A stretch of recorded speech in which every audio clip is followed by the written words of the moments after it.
ఈ యొక్క round table సమావేశం బ్యాక్టెక్ క్లాసెస్ సెంటర్ ఫర్ ఎంపవర్మెంట్ పెద్దలు గౌరవనీయులు మన మాజీ మంత్రివర్యులు దేవేందర్ గౌడ్ గారు స్థాపించినటువంటి ఈ సంస్థ ఒక మహోన్నతమైన లక్ష్యంతో ఒక మంచి ఉద్దేశంతో మన తెలుగు రాష్ట్రాల్లో కూడా సామాజిక న్యాయం కోసం కట్టుబడిన వ్యక్తిగా స్థాపించినటువంటి సంస్థ. దానిని వారి సుపుత్రులు ప్రస్తుతము తెలంగాణ భారతీయ జనతా పార్టీ అధికార ప్రతినిధిగా కొనసాగుతున్నటువంటి మరి ఈ యొక్క రౌండ్ టేబుల్ సమావేశ నిర్వాహకులు వీరేందర్ గౌడ్ గారు, ఈనాటి ఈ సమావేశానికి విశిష్ట అతిథిగా విచ్చేసినటువంటి నరేంద్ర కశ్యప్ గారు, వారు ఉత్తరప్రదేశ్లో సాంఘిక సామాజిక న్యాయ శాఖ మాత్యులుగా,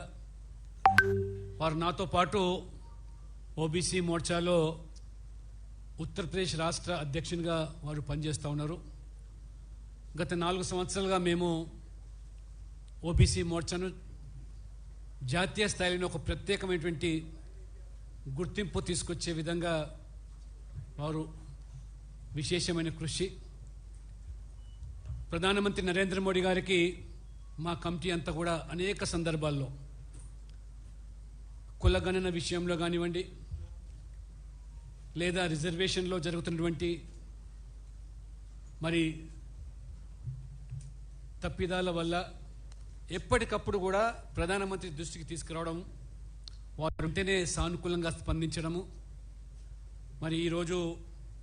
ఓబీసీ మోర్చా జాతీయ నాయకత్వం నాతో పాటు పనిచేసేటువంటి వాళ్ళందరూ కూడా, ఒక నేను మినాయిస్తే నా తోటి కమిటీ సభ్యులందరూ కూడా కేంద్రంలో మంత్రులుగా,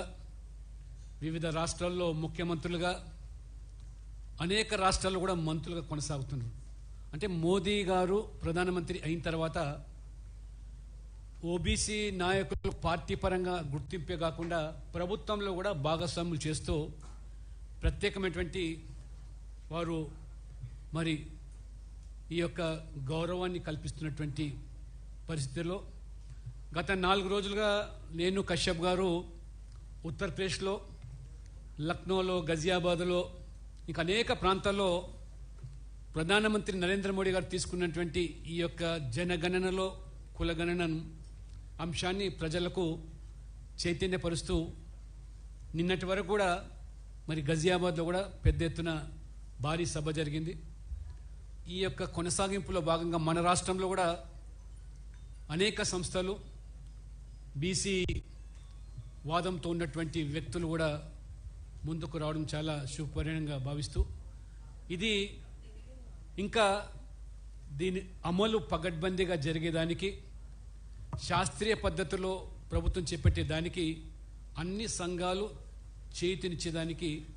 దేశవ్యాప్తంగా కూడా ఇది ఒక ప్రజల్లో చైతన్యాన్ని కల్పించే దిశలో అడుగులు వేస్తున్న సందర్భంలో ఈ రౌండ్ టేబుల్ సమావేశం మన రాజ్యసభ సభ్యులు కృష్ణయ్య గారు, వారు జీవితమంతా కూడా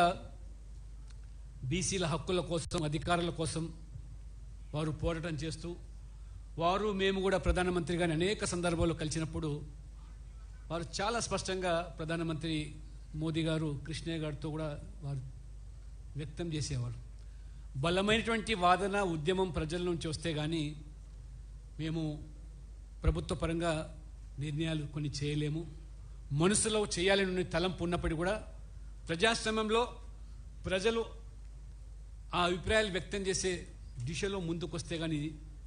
అది అంత సాధ్యం కాదని చెప్పేవాళ్ళు. ఆ కోణంలో కృష్ణయ్య గారు కూడా వారు చేసేటువంటి సేవలు అందరికీ మనకు తెలుసు కాబట్టి వారితో వకులాభరం కృష్ణమోహన్ గారు, వారు కూడా కొన్ని దశాబ్దాలుగా ఈ యొక్క సామాజిక న్యాయంలో కోణంగా భాగంగా వారు తన వంతు పాత్రను పోషిస్తూ, వారు గత ప్రభుత్వంలో కమిషన్ చైర్మన్గా కొనసాగుతూ అనేక విధాలుగా కూడా వివిధ సంఘాలు కూడా మరి ఈ యొక్క గతంలో మొన్న వరకు రేవంత్ రెడ్డి గారి ప్రభుత్వం ఏదైతే సర్వే చేసి ఈ యొక్క 42% అని రిజర్వేషన్లు అంశాన్ని ప్రస్తావిస్తుందో దానిలో ఉన్నటువంటి లీగాలిటీస్ వాటి మీద కూడా వారి ఈ మధ్యకాలంలో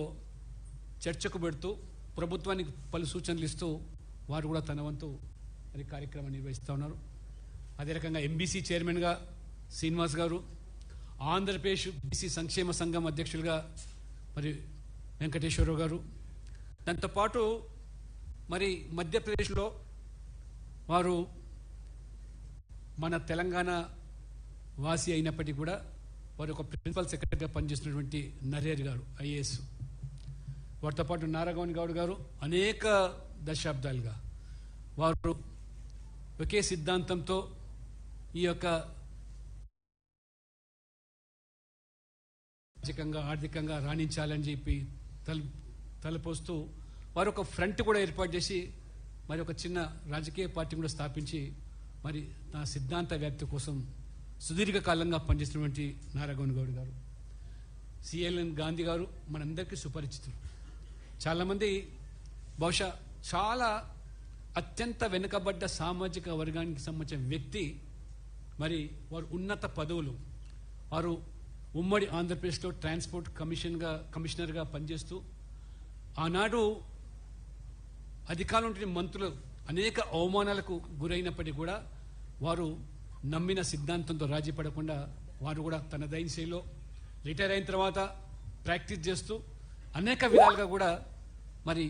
తన వంతు కర్తవ్యాన్ని పూర్తి చేస్తున్నారు. ఈ రకంగా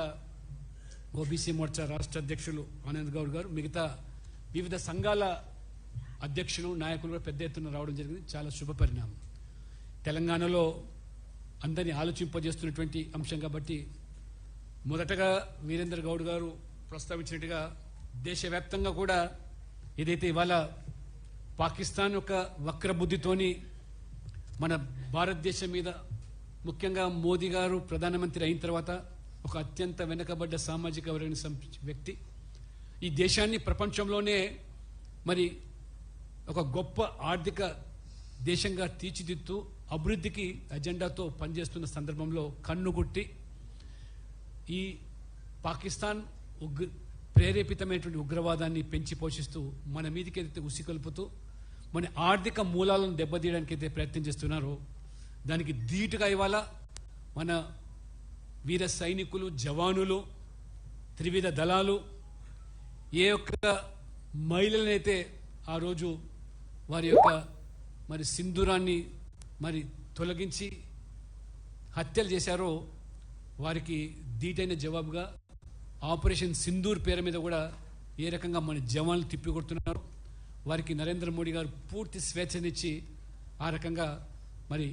మరి ఈరోజు తోడు జవాబు అంటారే ఆ రీతిలో ఒకే రోజు 9 శిబిరాలను ధ్వంసం చేసి ఈరోజు భారత ప్రజలు మన్నన చూరుకుంటున్నారు. ఈ సమావేశం కూడా